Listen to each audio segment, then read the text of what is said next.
हम आके कीन कइन देब एमे की जरूरी छै अपना गाछी छै त हम कथि ल पाई खर्चा करिए। अच्छा की भेल जेते परेशान छी कहू ना। तो सुनो ने आम के गाछी में अच्छा यो पिया लताम के गाछी में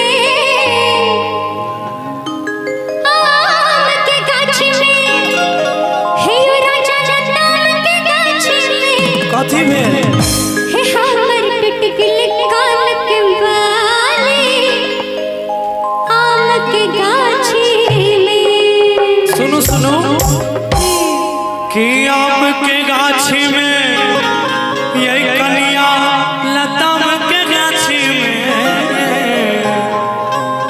कि कोना गिर गेल कान के बाली ओ आम के गाछी में।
कनिया लताम के गाछी में कोना ये कोना टूट गई कान के बाली आम के गाछी में कोना गिर गई कान के बाली आम के गाछी में।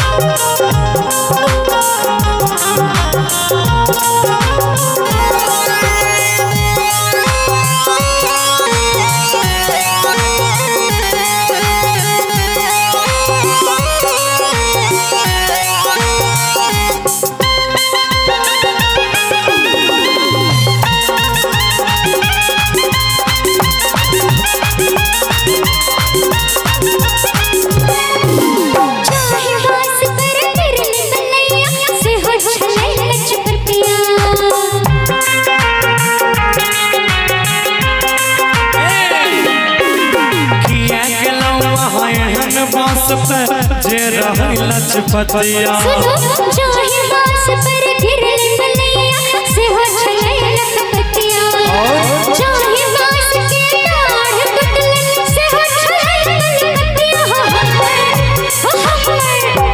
हमर नानी के निशानी आम के गाछी में ये कोना टूट गई कान के बाली आम के गाछी में।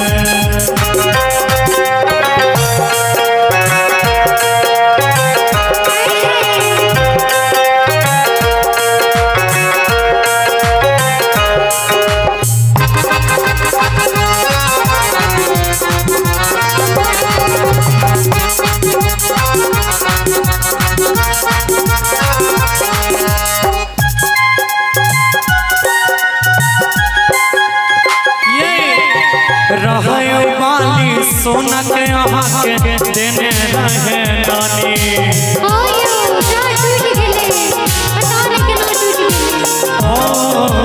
रहे वाली सोना के यहाँ के देने रहे नानी मन पड़े छै जब जब हमरा होय छै बड़ परेशानी मन पड़े छै जब जब हमरा होय छै बड़ परेशानी ये कोना गिर गेल कान के बाली आम के गाछी में कोना टूट गेल कान के बाली आम के गाछी में।